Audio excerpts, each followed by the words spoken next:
The internet changed how we lived. Suddenly, everyone wanted a computer, including my family. We finally got one a couple of years back. Initially, it was a novelty. My wife used it for email and games, while the kids used it for homework and gaming. I browsed the web and watched adult content. I often worked late, leaving the factory at midnight. Unlike many guys, I headed straight home.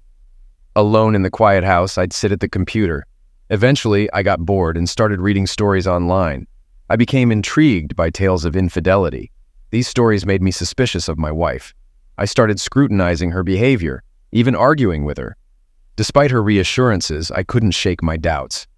I read less over time, but the thoughts lingered. I even wondered about my own reactions if I caught her cheating. Would it turn me on? Discussing this with Deb only led to more questions. Our relationship had begun innocently enough, but doubts crept in. Deb's sister Sandy had a reputation for promiscuity. Though I'd been wild in my youth too, Sandy's behavior was on another level. Her carnal exploits were well known, including involvement in ménage à trois. I knew Bob from work. He was a day shift supervisor who got transferred. He invited me to his wedding with Sandy, who was just as wild as him. I wasn't fond of Bob because of his behavior towards Deb.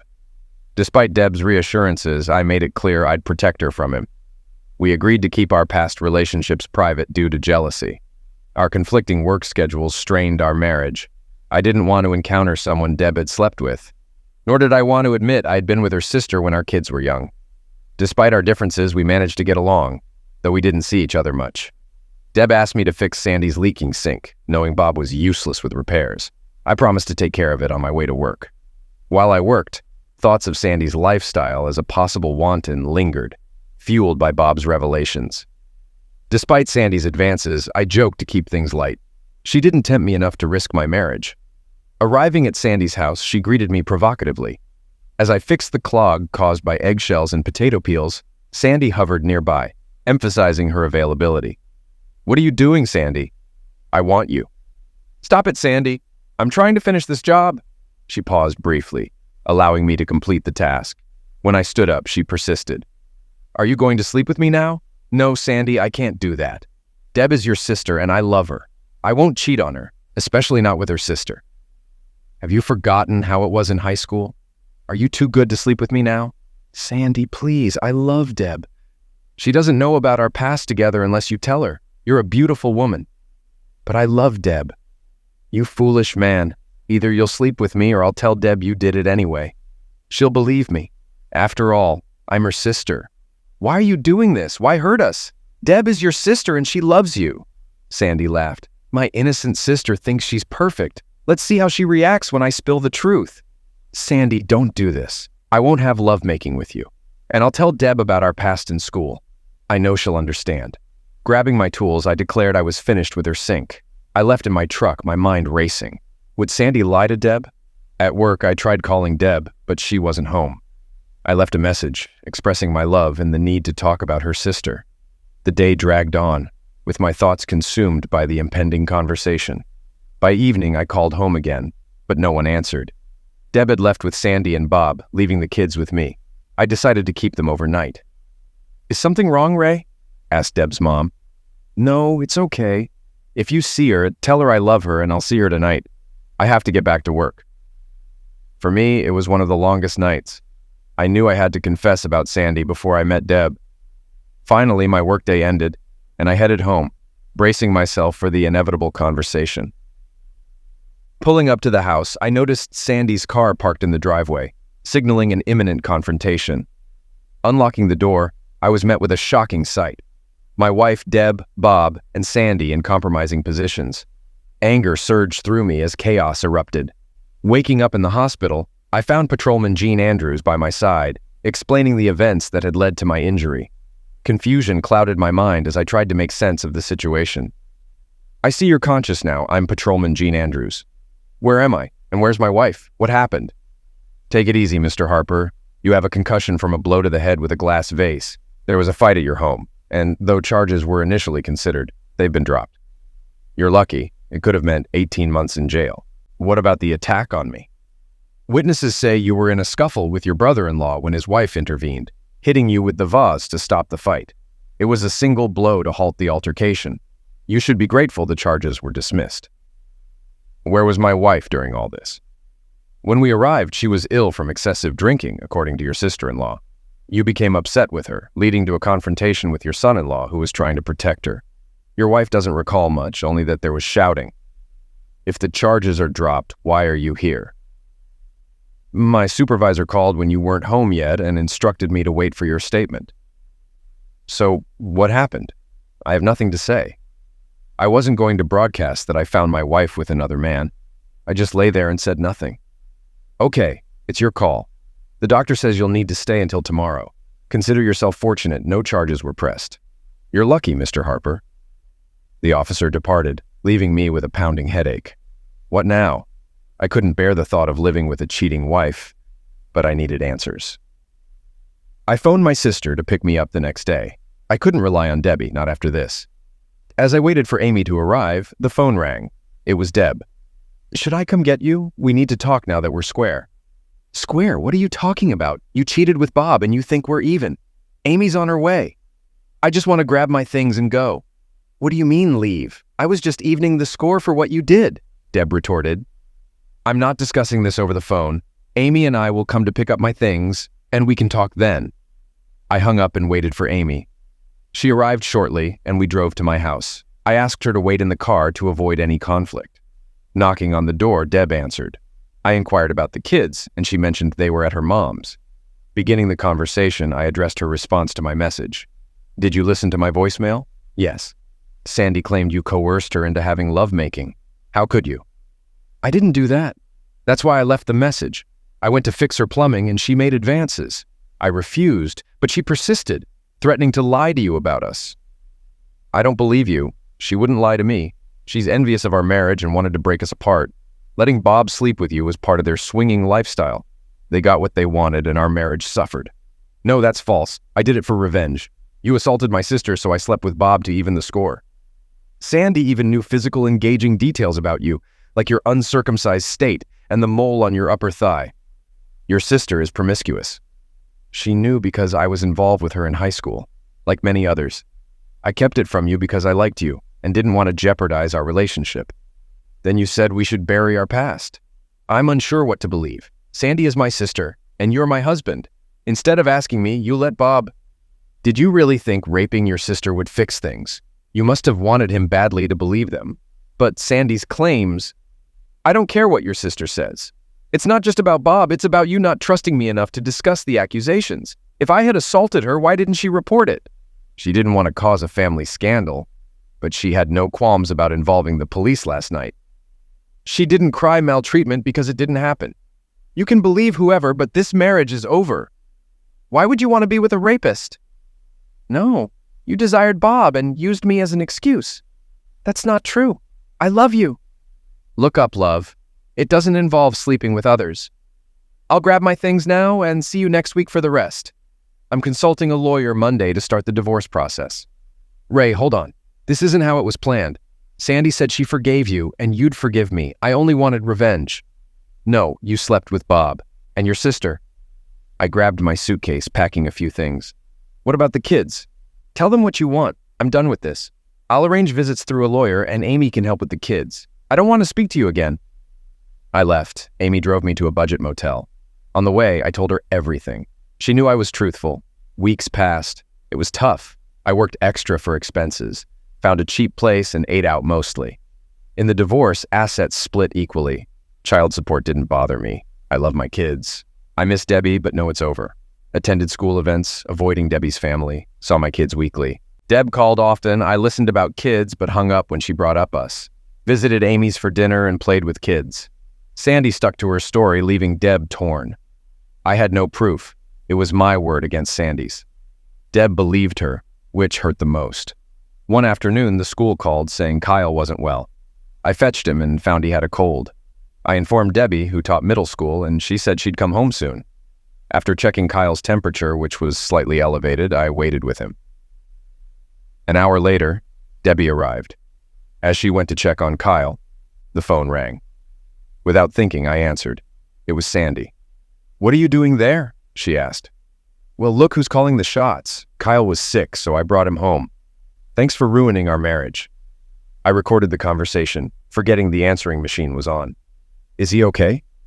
Why do you care? You're the reason his parents split. Ray, things got out of hand. You knew we were wantons, and Bob wanted your wife. If you had just slept with me, none of this would have happened. But instead, you came home and started a fight. You accused me of maltreatment and made Bob assault Deb. What kind of sister are you?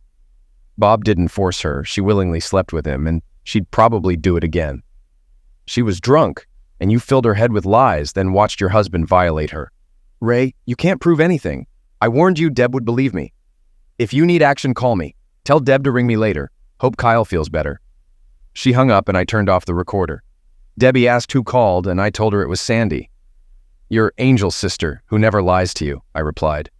What did she want? I recorded her message. She said to call her back. See you in court Thursday.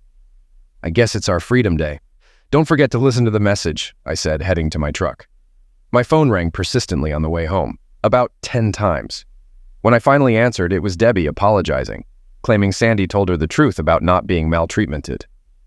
Good to know, but it doesn't change my mind. You slept with Bob without giving me a chance to explain. Despite telling you the truth, you chose your sister's tale, thinking I was a rapist. I loved you, maybe always will, but I also hate you for what you did to our family and the distrust you had for me. On Thursday, I took 2 days off work, signed the divorce petition at my attorney's office, and left before Deb arrived. Depressed, I went to the neighborhood bar where I saw Bob. Without hesitation, I punched him repeatedly until I was pulled away by others. Dragged off by the police, I was taken to jail. I made one call, reaching out to my sister Amy. I confessed my actions and insisted she shouldn't post bail. I'd face my sentence. Tears flowed when we hung up. Debbie tried to visit me in prison, but I declined to see her. Nearly 2 months later, my case went to court. I pleaded guilty to assault and received a 2-year sentence, minus time served. Amy stored my belongings, informing me that Debbie was unwell and wished to see me. I refused. Deb truly loves you. Her family is furious about Sandy's accusations. Also, Debbie never showed up to sign the divorce papers. So legally, you're still married, Amy informed me. Prison life was harsh, fights were routine, and I had to earn respect. My cellmate, Keeler, was a lifer with a violent past. Despite our rough start, he eventually opened up to me. Then, surprisingly, Debbie visited me one day. What brings you here? I questioned, feigning anger, though she looked lovely and tender. Ray, I still love you. I've made mistakes, she confessed, offering me photos of our kids, tears streaming down her face. I've moved on. Take care of our kids, I replied, receiving the pictures. I didn't finalize the divorce. I'll wait for you no matter how long, she pleaded. I felt torn. Despite her mistakes, I still loved her. Leaving her by the window, I walked back to my cell. In the kitchen, I overheard plans to confront Keeler.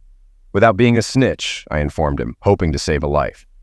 The next day, unsure if Keeler believed me, I stood my ground. He assured me he'd handle it discreetly, earning my gratitude. He concealed 2 books under his shirt, shielding his kidneys. Across from him, 3 allies sat at a nearby table. As the attacker approached and lunged with a knife, Keeler remained composed. The blade struck the books, its dullness preventing penetration.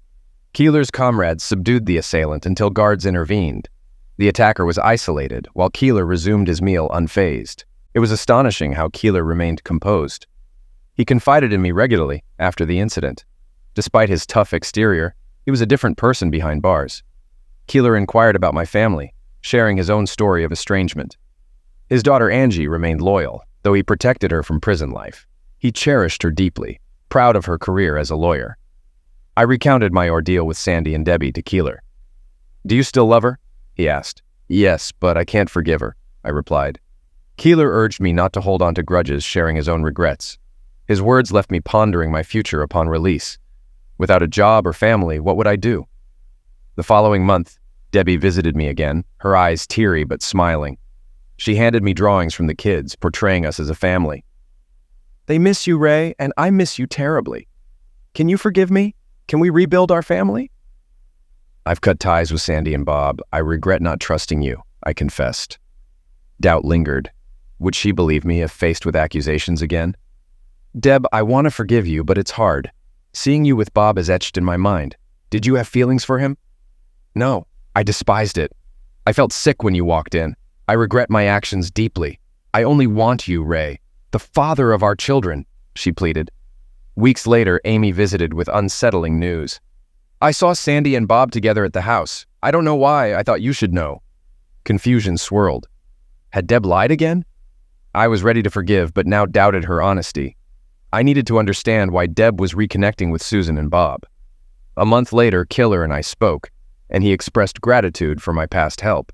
He, a former lawyer, offered to leverage his connections to potentially secure my release from parole. Though uncertain, I trusted him. Keeler's integrity stood firm, despite his criminal background. I respected his stature and refrained from probing further, choosing to accept his word.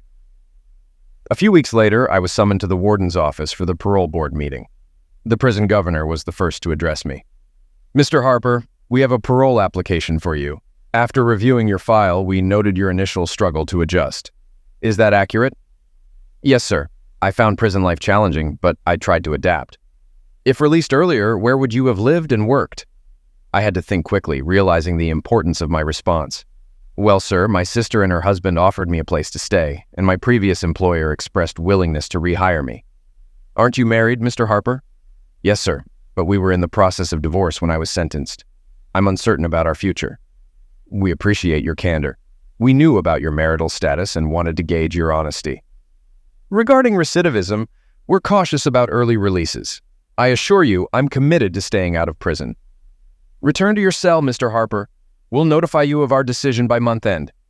"Thank you, sir, for considering my parole." Back in the cell, Keeler inquired about the meeting. I shared my responses and asked if he had any involvement. "You never know, but if you're released early, I'll expect a weekly box of cigarettes on my account," he chuckled. A few days later, Debbie returned, mentioning a parole board representative had visited. "Are you getting paroled?" she inquired anxiously. "What did they say?" he nervously questioned.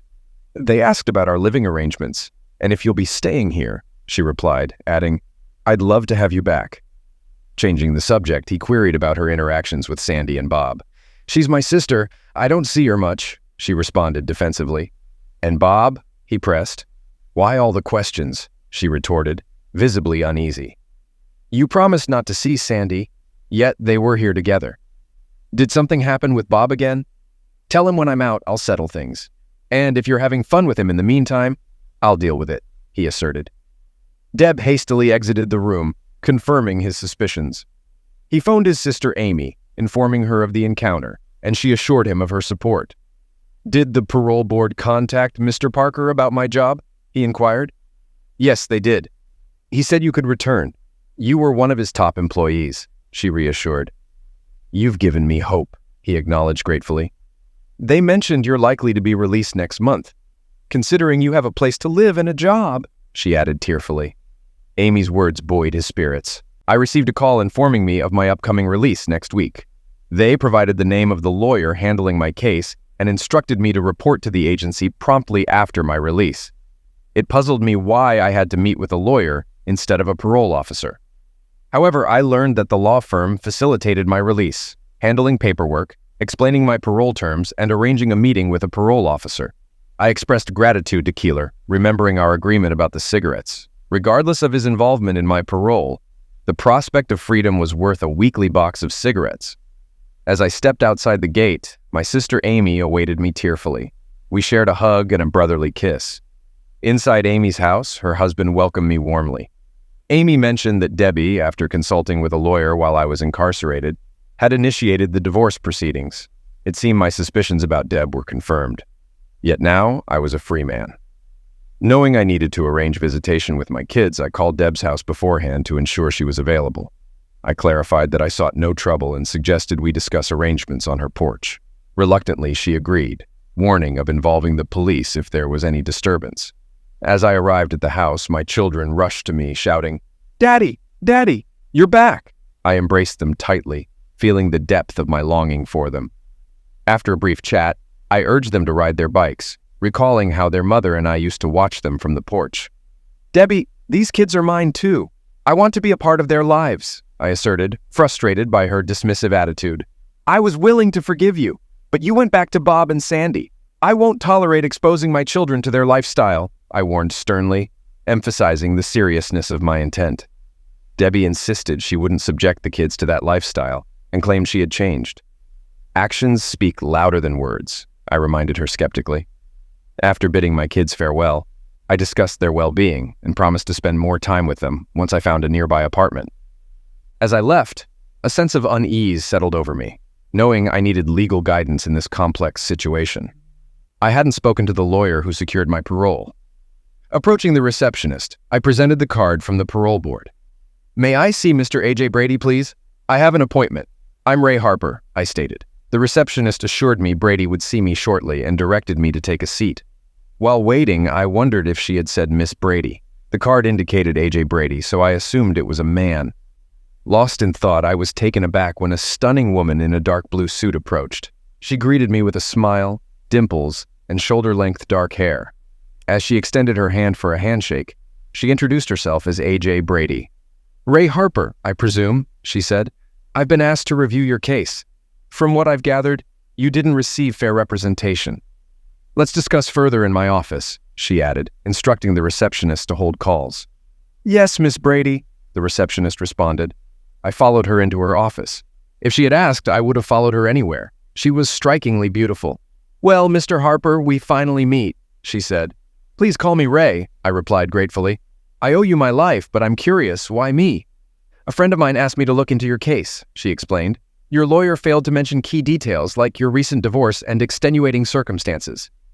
I presented these to the parole board, who agreed your sentence was excessive." "Why me, Miss Brady? Who hired you? Can I call you AJ?" I inquired.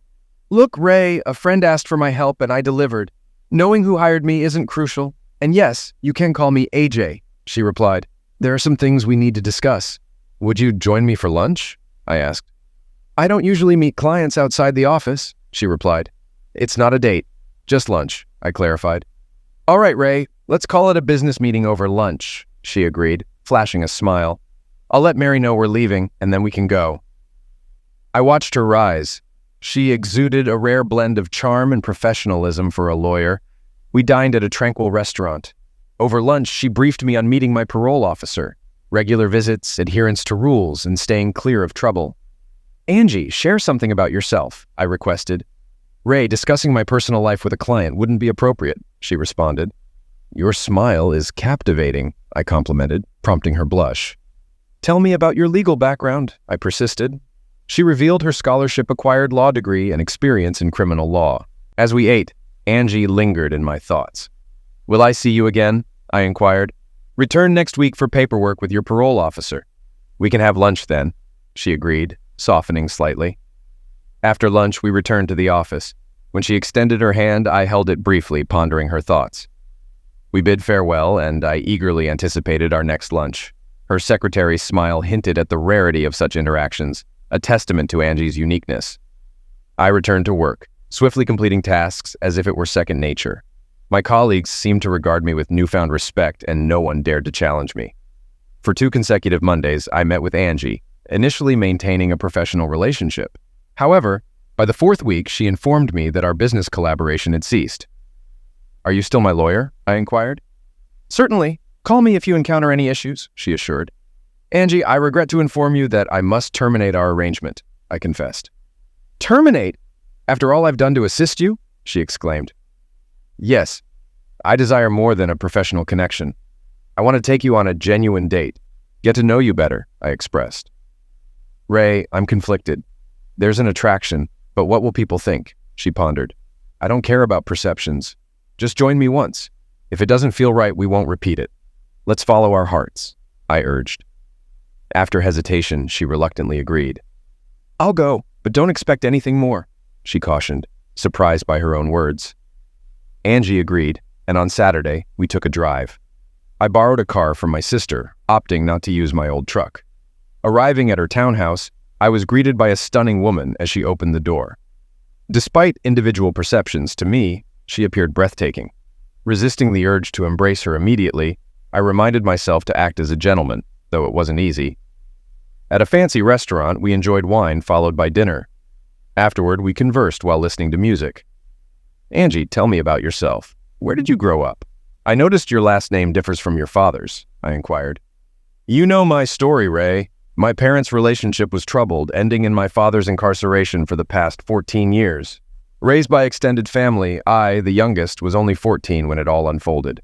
It was a difficult time. Despite loving him, my siblings couldn't forgive our father for his actions. I harbored guilt for revealing my mother's infidelity to him. Perhaps if I had stayed silent, things might have been different. Angie, you shouldn't blame yourself for your mom's decease or your dad's imprisonment.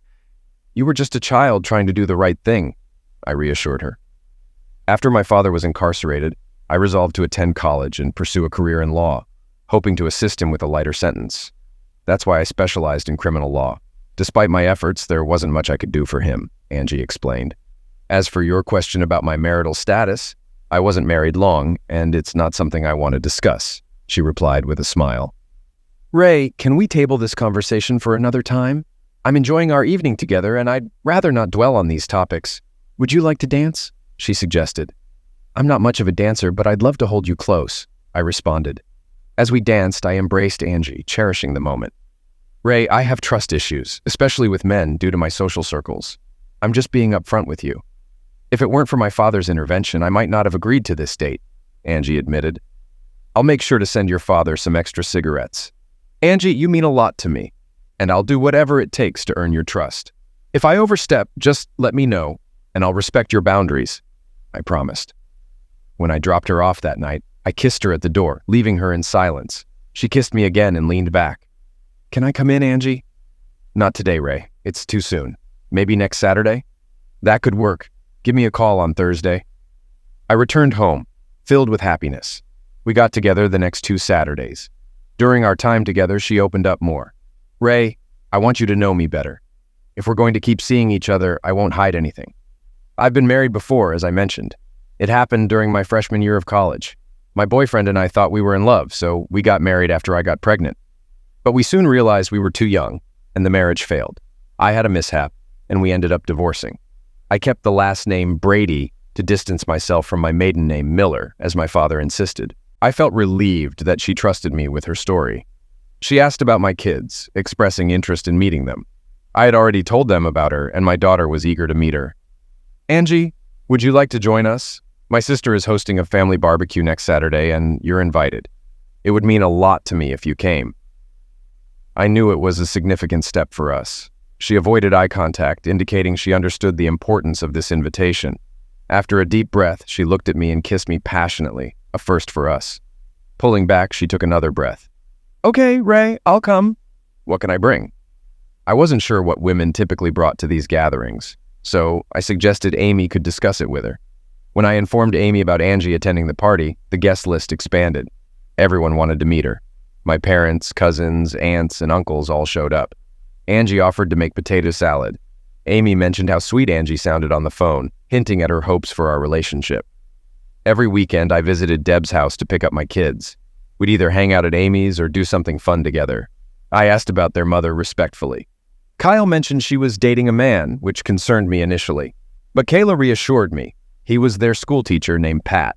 He'd lost his wife to leukemia and had moved to start anew.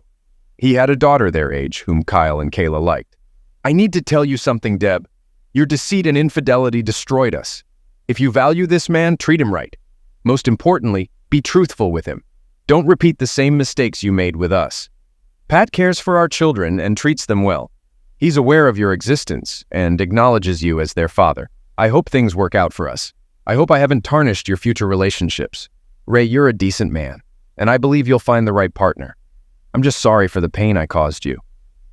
After bidding farewell, I drove home. I rented a small apartment about a mile from Deb and the kids.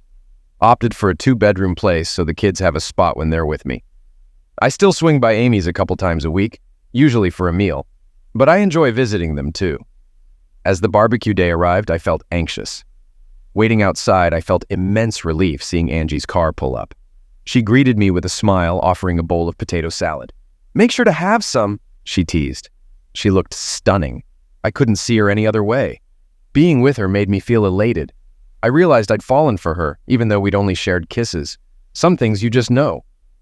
I hoped she felt something for me too. Introducing her as my good friend, I watched as she mingled with everyone.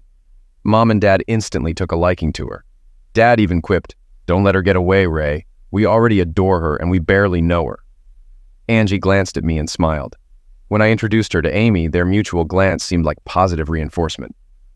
Ray, I never mentioned this, but I encountered your sister during the parole interviews. I didn't bring it up as it wasn't relevant until now. I never anticipated we'd become acquaintances. I assured you of my honesty, which is why I'm disclosing this now. Amy and I hadn't communicated since your parole until she contacted me about the potato salad. Have you conversed with anyone else I should be aware of? Yes, I've spoken to Deb, your ex-wife, Sue, and Bob, naturally. Additionally, I liaised with your employer to secure your position considering those involved in the bar incident and your arrest. I handled all of this as your legal representative. I never foresaw developing feelings for you, especially without meeting. I regret not divulging this earlier, but as your attorney, I needed to ascertain the truth before fully supporting you. If you want me to depart, please say so, and I'll oblige. Leave. Leave. All I heard was your declaration of love for me. I embraced her with a kiss, followed by a hug, and then introduced her to the rest of the family. I informed Angie I'd return shortly as I needed to pick up the kids, who were eager to meet her. Upon my return, Kayla approached and introduced herself to Angie. Hi, I'm Kayla. Are you Daddy's girlfriend? You're really pretty. Just like Daddy said. Hi, Kayla. You can call me Angie or AJ. You're a very pretty girl, too. It's really nice to meet you. Kayla then said, Come meet my older brother. He's 10 and a bit shy around girls. Kyle, this is AJ, Daddy's friend. I observed Kyle shaking Angie's hand. She knelt down to chat with the kids at their level. The way they interacted indicated they were likely to become friends. I joined them, and Kyle, not typically talkative, Told me, We like her, Daddy. She's so pretty and sweet. Angie simply glanced at me and smiled. The barbecue was fantastic as the evening progressed. While chatting with Angie, Kyle and Kayla approached us. Dad, remember you mentioned going to the amusement park in 2 weeks? Can Angie come with us? That way, when Kayla and I ride the attractions, you'll have someone to talk to. I attempted to convey to Kyle that such inquiries should be made in private. Angie might have other commitments or might not enjoy amusement parks. He glanced at Angie and apologized to her. Sorry, Angie. I didn't realize you weren't fond of amusement parks. Angie chuckled and knelt down, addressing Kyle. Sweetheart, what your daddy means is that those questions are better asked to him privately, not me. As for amusement parks, I adore them and would love to go. If it's all right with your daddy, perhaps you and I can enjoy the roller coaster together. Sure enough, we all headed to the amusement park, where the kids eagerly rode every attraction. Angie kept her promise to Kyle and rode the roller coaster with him, as well as the Ferris wheel. On our way back, Kayla remarked, Dad, you should get a car instead of your truck. Angie can't always use hers, we won't all fit in your truck. We chuckled at Kayla's observation, realizing she was correct. Over the following weeks, I didn't see much of Angie. Work kept me busy on weekends, and she had court obligations. Although we spoke on the phone occasionally, it wasn't the same. One Saturday, I picked up the kids, and we decided to visit Chuck E. Cheese's, a pizza place with various games and prizes. After arriving home, Kayla asked if she could invite Angie to join us. Not wanting to disappoint her, I agreed to call Angie. Angie, I called out. Angie, it's Ray. Kayla wanted me to give you a call. Any plans for tonight? Oh, hey, Ray. I was going out with some friends. Oh, okay. Have a great time. Ray, you mentioned Kayla wanted to talk to me. Can you put her on the line, please? It's all right, Angie. Sure, that'd be nice.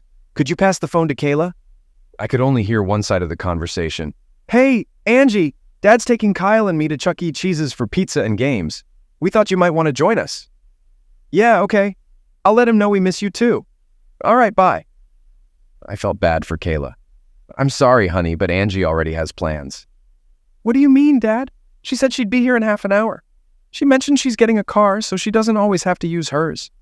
Yeah, Daddy, she said she misses us. Later that evening, after we returned from a pizza party where the kids won a bunch of stuffed animals thanks to Angie's skills at the games, I dropped them off at their mom's house. Angie expressed her desire for us to get to know each other better. We headed to my apartment and settled on the couch. Angie, you know I care about you, right? I wouldn't be here if I didn't. I want to be engaged with you. I haven't trusted a man in a long time. All I ask is for you to be gentle and caring. I don't want to feel used. I want to feel loved. We began on the couch and eventually moved to the bedroom, indulging in whatever pleased us. I pampered her feet with massages, licked whipped cream off her stomach, and explored every sensation. We spent hours caressing, massaging, and expressing our love. Holding her in my arms after lovemaking was when I felt most content. It was comforting to cuddle and feel her close to me, something I hadn't experienced in a long while. She ended up staying the entire night. I rose before her and prepared French toast for us. Emerging from the bedroom, she wore one of my t-shirts, which looked particularly fetching on her. I couldn't help but express my admiration for how wonderful she looked, even in the morning. After a quick shower, we sat down to talk. Angie, what do you envision for our future? You know how much I love you, and my children and family adore you. What are your thoughts on what comes next? Ray, I feel like I'm sounding like a lawyer. We've only known each other for a few months, and last night was our first time making love. I understand it's early, but I want you in my life every day. If we haven't had our fill of love, we can return to the bedroom and spend the whole day there. Angie smiled at the suggestion. Angie, I want you to be my wife. Will you marry me? Tears welled in Angie's eyes. Ray, I want you to know I don't take love lightly. I've made mistakes before, as I've told you. Yes, I will marry you. I promise to always be there for you and the kids. I know the pain of your past marriage, and I vow to be honest and faithful. I expect the same from you. She leaned in and kissed me passionately. Honey, what's on your mind? You seem happy yet sad, I inquired. These are my reflections on my dad, and how joyful he will be. Many young girls dream of their special wedding day, envisioning themselves in a white dress, escorted down the aisle by their father to meet their future spouse. I realize that won't be my reality, and it saddens me deeply. She shed quiet tears. Last time, my father wasn't even aware of my wedding. By the time I reached out to him, I had suffered a mishap and was on the path to divorce. I'm sorry, Ray, I shouldn't dwell on this now. After all, I'm marrying the man my father approves of, the one I've loved since our first meeting. What? You loved me from the start. I've wanted you since I laid eyes on you, but I guess you already knew that, I remarked, surprised. She gave me a sweet smile and asked when I wanted to set the date. I responded that it was entirely up to her. We both agreed it should happen as soon as possible. I asked if I could start spreading the news, and she said she would do the same. We just needed to settle on a date. We settled on 2 months from then. For the next few days, I was elated. I shared the news with Amy and her husband Kenny, who were thrilled for us. I needed to inform the kids. I called their home and connected with them both through the console so I could share the news simultaneously. They both exclaimed their happiness and expressed their fondness for Angie. I assured them it was happening in a couple of months, and that they were among the first to know. When I entered Angie's office, her secretary Mary congratulated me. She informed me that Angie had already spread the news and invited everyone to the wedding reception. Mary then called Angie and beckoned me in. Angie was waiting, tears silently streaming down her face. What's wrong, Angie? I called the prison, spoke to the warden, and requested a day's leave for my dad to attend our wedding.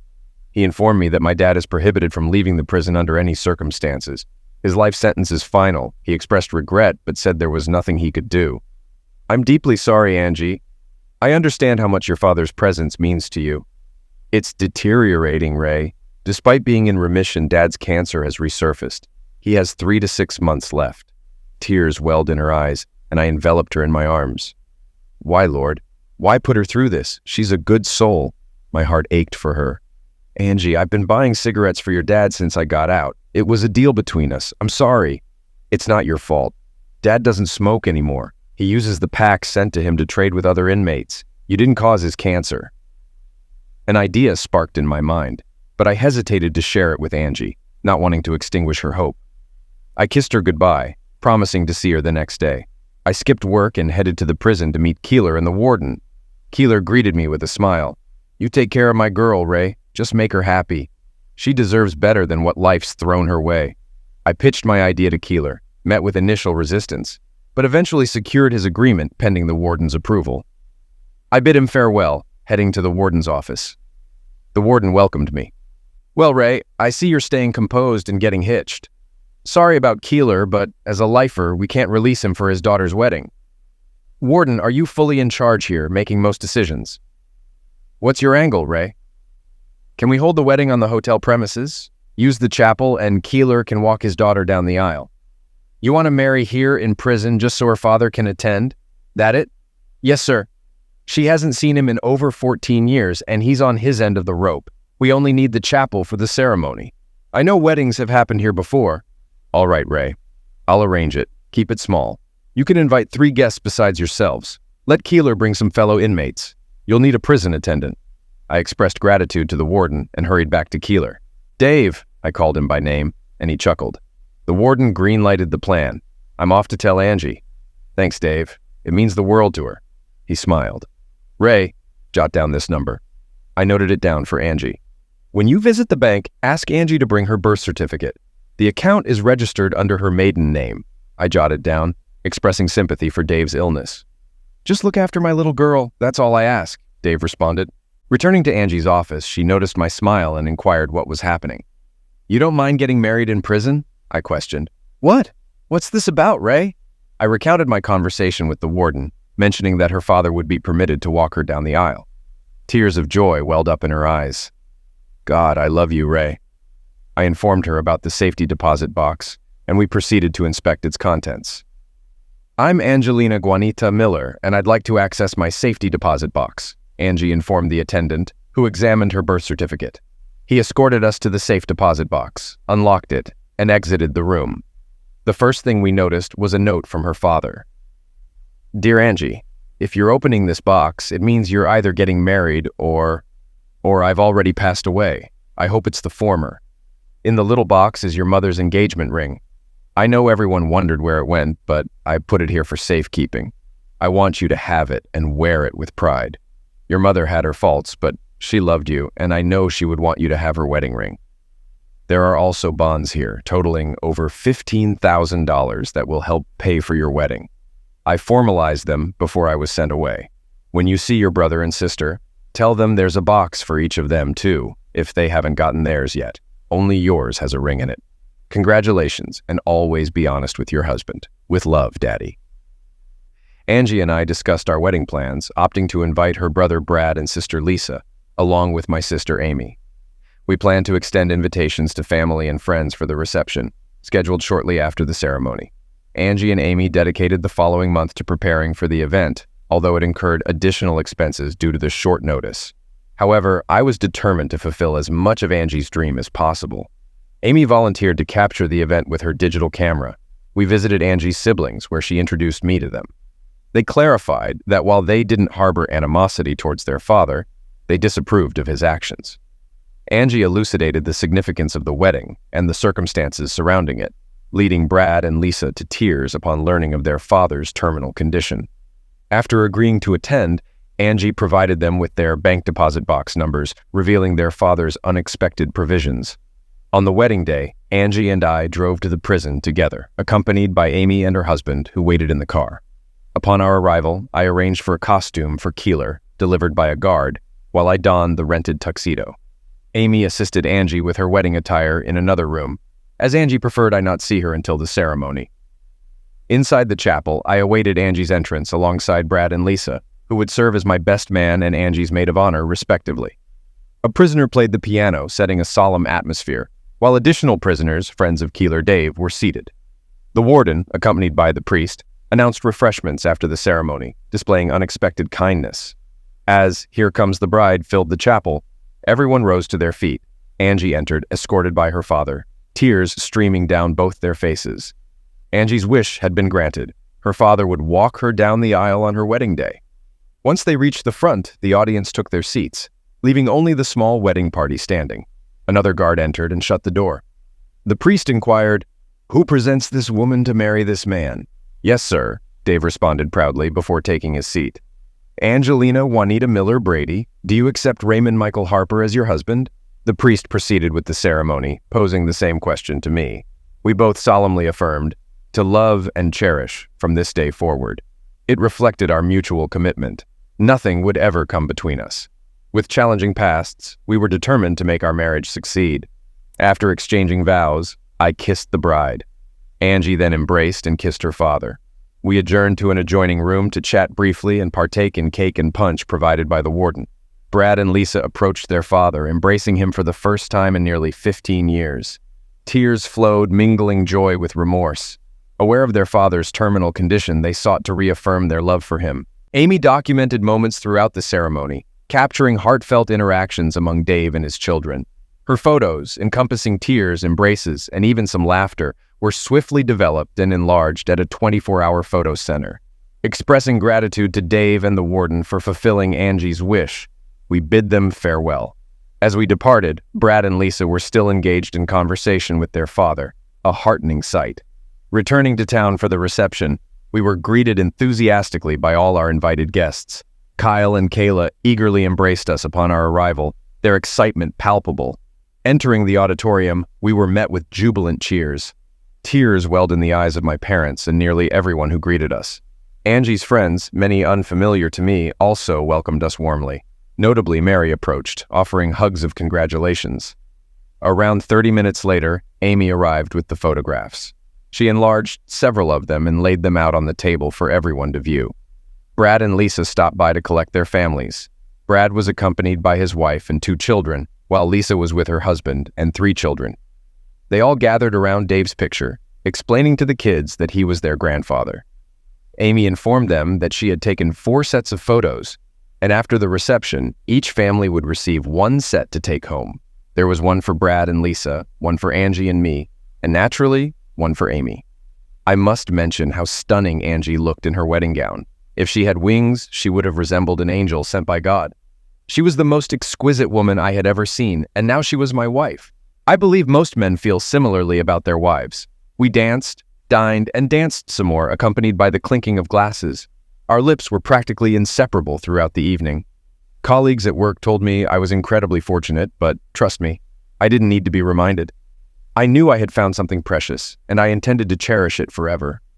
For those curious, Deb and Pat were absent from our wedding. It was Angie's special day, and I wanted nothing to mar it.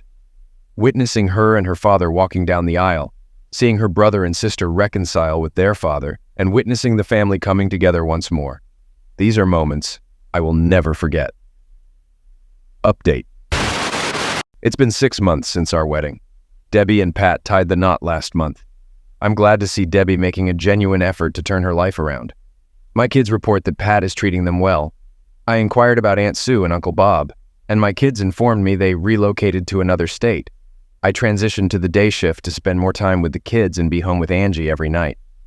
Angie became pregnant with our baby 3 months after our wedding.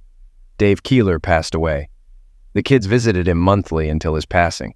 It was a somber moment, but we were able to share the news of Angie's pregnancy with him. We informed him it was a boy, and we planned to name him David Raymond. That brought a smile to Dave's face.